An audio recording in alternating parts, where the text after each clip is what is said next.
The newest edition of the Ministerial Town Hall attracted a large audience as policymakers faced the citizenry and media in a fully packed hall at the Sadoda Kerawa Jawara International Conference Center. Information Minister Dr. Ismaila Ceesay, who is the host of the night, welcomed his counterparts to the 5th edition of Mansa Kunda, which was graced by 3 cabinet ministers and the Chief of Staff. Today we have the Minister of Defense. Today you can hear from him what they are doing in terms of making sure that we reform the security sector, that we reorient the army to make sure that they operate within a democratic dispensation. 4 years since the creation of the Defense Ministry by President Adama Barrow in August 2020, it is actualizing its mandate to formulate and manage defense policies and safeguard the territorial integrity of the country as the ministry overseeing the Gambia Armed Forces.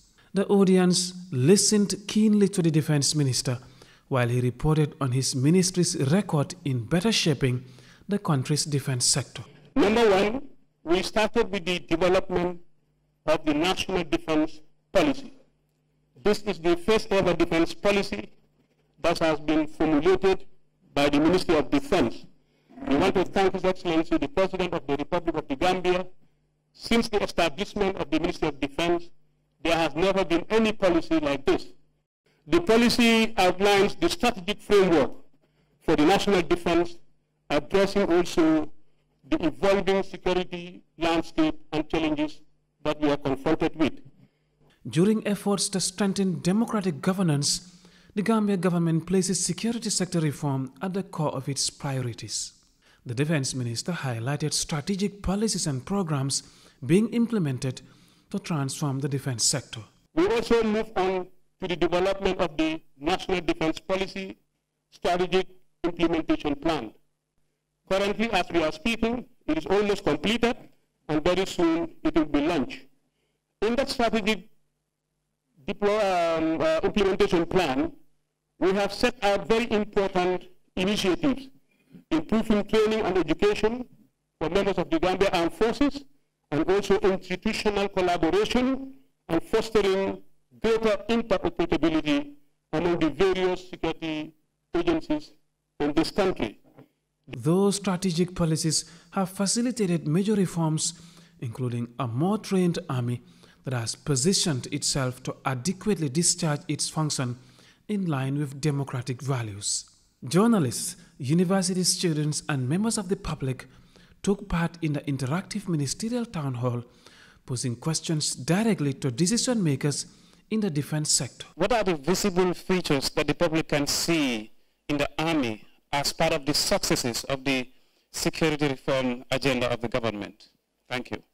There is now what we call limiting the armed forces into their constitutional role. In the past, they've been used, as a tool, but now you can see that the armed forces is restricted, highly restricted, and conform themselves to their constitutional mandate in making sure they preserve and protect the national sovereignty of the territorial integrity of this country. It has accepted civilian oversight control, which was not happening.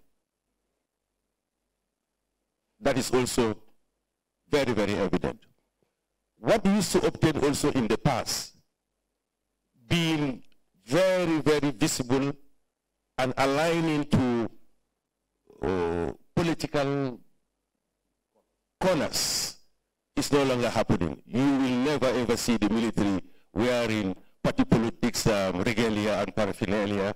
That is the thing of the past. These are quite tangible evidence that we can point to. And once we are able to leverage on education, which we are now doing, most of the officers you see here, apart from their professional military careers, have their first, their second degrees, and some of them are even pursuing doctorate degrees. In the modern armed forces, you cannot really, have a half-baked officer or a soldier. Even our soldiers now, we have given them opportunities to access university education, tertiary education, and skill centers. The Gambia's systematic approach and success in security sector reform according to government's chief advisor on national security, has become a benchmark in the region.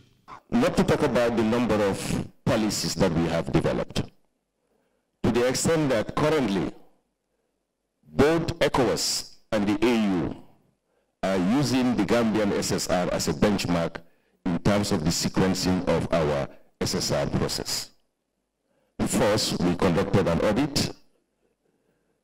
This was followed by the development of a national security policy, followed by the development of a security sector reform strategy, followed by a national security strategy.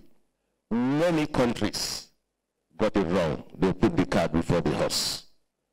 We are the pioneers of doing the correct proper sequencing of the SSR to the extent that it is a benchmark and a gold standard model. Functional defense system is pivotal to national security and protecting the state from external threats or aggressions. To deliver that system, the Ministry of Defense strategic vision is a more trained and equipped armed forces with more defense capabilities to respond to the evolving security needs of the country.